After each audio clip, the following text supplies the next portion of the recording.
वानिर्रजीम बिस्मिल्लाहिर्रहमानिर्रहीम। अस्सलाम वालेकुम दोस्तों, उम्मीद है आप सब खैरियत से होंगे। आज की जो हमारी वीडियो है उसका टॉपिक फार्मूलेटिंग और रिसर्च प्रॉब्लम के ऊपर है। इसको हम ब्रीफली तो नहीं, डिटेल वाइज, क्योंकि हमने अंडरस्टैंड करना है। ये एक तरह के नोट्स भी होंगे और बहुत इम्पोर्टेंट होंगे, क्योंकि हमारा जो मेन टॉपिक होता है किसी भी रिसर्च शुरू करने से पहले, वो डिसाइड करना होता है कि हमने किस चीज़ के ऊपर रिसर्च करनी है, प्रॉब्लम क्या है, क्वेश्चंस क्या है वगैरह। तो ये ऐसा ऐसा मैं आपको समझाता जाऊंगा हर चीज़ें। 5-6 वीडियोस और होंगी रिसर्च के ऊपर मेरे ख्याल से, या 3-4 और होंगी। उसके बाद जो है ना हम कंक्लूड करेंगे, फिर एक ओवरऑल व्यू भी मैं दे दूंगा कि ओवरऑल रिसर्च क्या होती है या किस तरह से कंडक्ट की जाती है। तो आज जो है हम इस वीडियो के अंदर फॉर्मुलेटिंग अ रिसर्च प्रॉब्लम, एक रिसर्च प्रॉब्लम को कैसे बनाते हैं या कैसे डिसाइड करते हैं कि हमारी प्रॉब्लम जो रिसर्च के लिए है वो क्या है, या हमारा टॉपिक क्या है, या सब्जेक्ट क्या है, या जो भी चीज़ आप कहें। खैर, वीडियो शुरू करने से पहले आपसे रिक्वेस्ट है, अगर आप मेरे चैनल पर नए हैं, पुराने भी हैं, जो भी हैं, खैर चैनल को सब्सक्राइब करें। अगर पुराने हैं तो लाइक और शेयर ज़रूर करें, दोस्तों तक पहुंचाएं, किसी की मदद हो जाएगी। तो खैर वीडियो शुरू करते हैं। अब ये most crucial, most important step है। अब ये इस तरह है कि आप इनपुट देंगे तो आउटपुट लेंगे, एक तरह का ये, इस तरह का ये आपके एमसीक्यूज़ के तौर पर भी आ सकता है वगैरह वगैरह। और as the famous saying, computer computer जैसे फेमस सेइंग है कि गार्बेज इन गार्बेज आउट, मतलब अगर इनपुट आप देंगे ही नहीं तो आउटपुट आपको मिलेगा ही नहीं। अगर आप प्रॉब्लम डिसाइड ही नहीं करेंगे तो उसका हल कैसे आप ढूंढेंगे, तो आप समझ सकते हैं। According to Kerlinger, if one wants to solve a problem one must generally know what the problem is. अगर किसी को कोई प्रॉब्लम या कोई मसला या कोई इशू सॉल्व करना है तो पहले उसे ये तो जानना होगा ना कि प्रॉब्लम है ही क्या। अगर उसे पता ही नहीं कि प्रॉब्लम क्या है या क्वेश्चन क्या है तो उसका वो जवाब किस तरह देगा। तो ये बहुत ही इम्पोर्टेंट है। तो इसका जो मेन एक जो टॉपिक है वो ये है कि इसके सोर्सेज क्या है।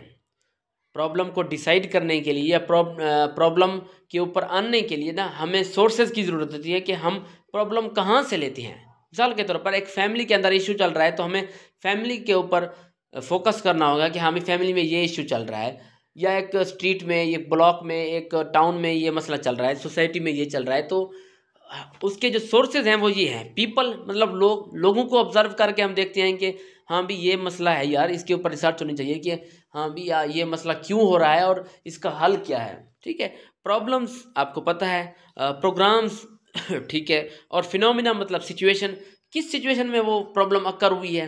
तो ये चीज़ें, ये इसके सोर्सेज हैं। आपको क्वेश्चन के तौर पर भी आ सकता है, अगर आपके पास एमसीक्यूज आ जाए ना कि 4 पीज क्या होती हैं, या क्वेश्चन आ जाए शॉर्ट क्वेश्चन, तो आप बता देंगे people, problem, programs and phenomena, ये चीज़ें जो है ना 4 पीज कहलाती हैं।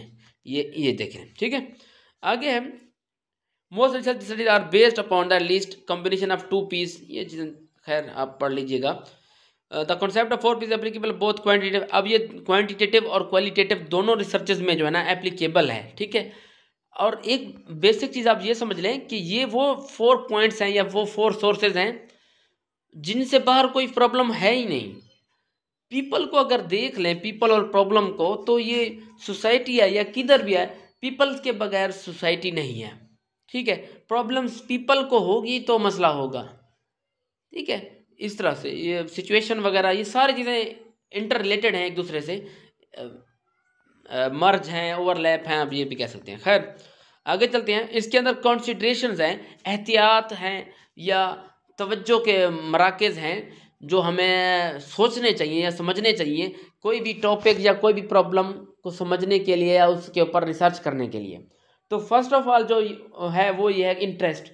हमारा इंटरेस्ट होना चाहिए कि हम भी ये हम प्रॉब्लम सॉल्व करने कोशिश जो कर रहे हैं, आया कि हमारा इसमें इंटरेस्ट है या नहीं है, हमें अच्छी लगता है ये टॉपिक या नहीं लगता।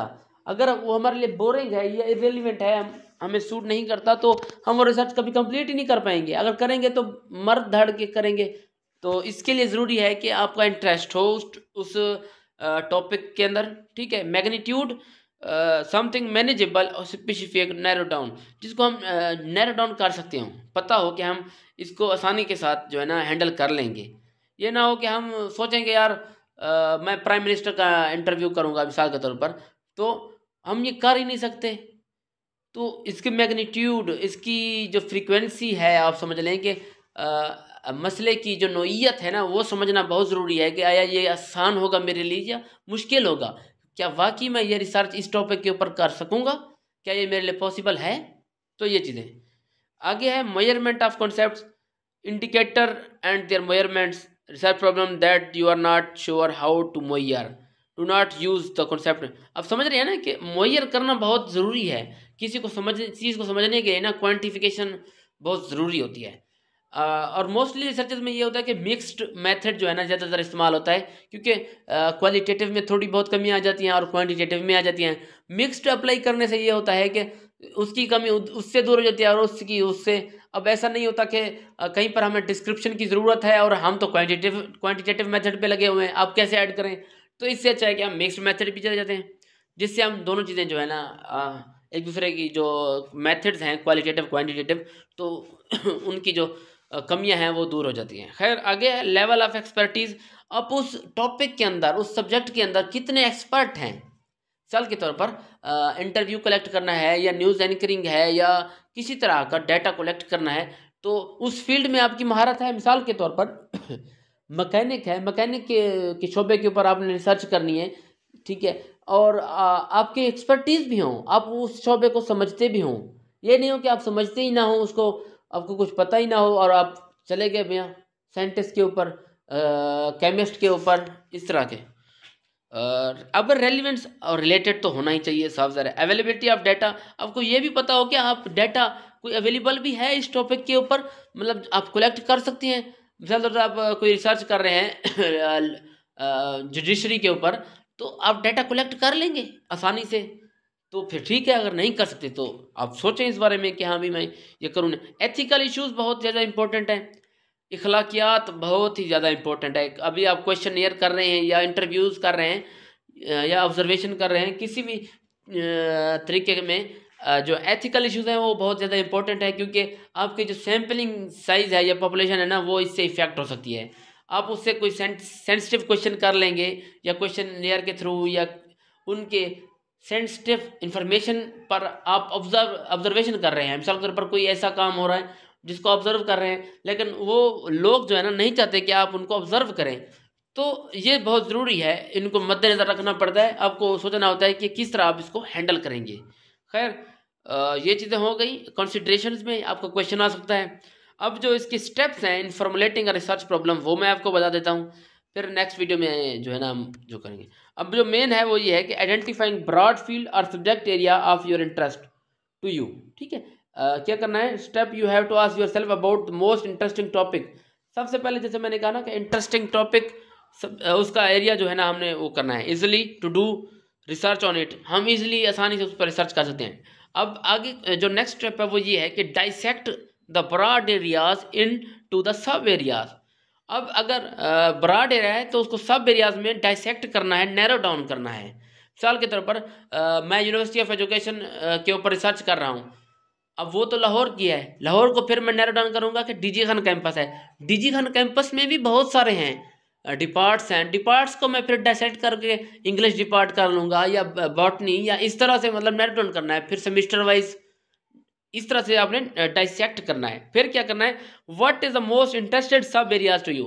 मिसाल के अब इसमें ये है कि आपने डीजी खान कैंपस तो चूज़ कर लिया, अब डिपार्ट भी चूज़ करें, ठीक है, जो आपको ज़्यादा सूट करता हो, जहाँ से आप डाटा आसानी से कलेक्ट कर सकते हो। फोर्थ है राइज रिसर्च क्वेश्चन। अब यहाँ पर ये होगा कि आप रिसर्च क्वेश्चन राइज करेंगे। मिसाल के तौर पर लिटरेचर रिव्यू जब आपने कर लिया इस तरह की स्ट्रेटजीज़ के ऊपर, तो आप वहाँ से गैप्स आपको जो मिलते हैं, कमियाँ इस तरह के रिसर्च के ऊपर, वो क्वेश्चंस आप यहाँ पर इम्प्लीमेंट करेंगे कि हाँ भी इन क्वेश्चंस के जो आंसर हैं वो पहले वाले रिसर्चेज में मौजूद नहीं थे, तो मैं कोशिश कर रहा हूँ कि अपनी रिसर्च में इन क्वेश्चंस के आंसर मैं ढूंढने की कोशिश कर रहा हूँ। तो ये क्वेश्चन आपने रिसर्च करने। आगे है फॉर्मुलेट ऑब्जेक्टिव्स। अब क्वेश्चन के रिलेटेड ही ऑब्जेक्टिव्स होंगे। मिसाल के तौर पर स्टूडेंट्स को याद करने में, लर्निंग में प्रॉब्लम क्यों आती है, ये एक मेरा क्वेश्चन है। तो ऑब्जेक्टिव भी मेरा यही होगा कि हाँ, मैं इस क्वेश्चन का आंसर ढूंढूंगा कि वजह क्या है। ऑब्जेक्टिव क्या है, गोल क्या है, डेस्टिनेशन क्या है हमारी। तो इन क्वेश्चन का आंसर करना हमारा जो है ना ऑब्जेक्टिव्स में आ जाता है। फिर असेस योर ऑब्जेक्टिव्स हैं, उनको चेक करना, समझना, एग्जामाइन करना, ठीक है। फिर डबल चेक करना होता है, क्योंकि रिसर्च छोटा मोटा काम नहीं है या बिल्कुल पानी पीने जितना आसान काम नहीं है, बहुत ही एहतियात इसमें ज़रूरी होती है। और double check, be sure, double sure करना पड़ता है कि हाँ भी कोई गलती तो नहीं हो गई, ठीक है। ये चीज़ें आगे फॉर्मुलेशन ऑफ रिसर्च ऑब्जेक्टिव्स, इसमें क्या होता है कि मेन ऑब्जेक्टिव्स देखने पड़ते हैं, फिर उनके सब ऑब्जेक्टिव्स होते हैं, ठीक है। ये चीज़ें हैं। खैर नेक्स्ट में जो है ना हम मेथड्स ऑफ डाटा कलेक्शन उसके ऊपर वीडियो बनाएंगे, और ये वीडियो यहीं पर ख़त्म होती है। उम्मीद है आपको वीडियो से फ़ायदा हुआ होगा। मिलते हैं नेक्स्ट वीडियो में, तब तक अपना ख्याल रखिए। अल्लाह हाफिज़।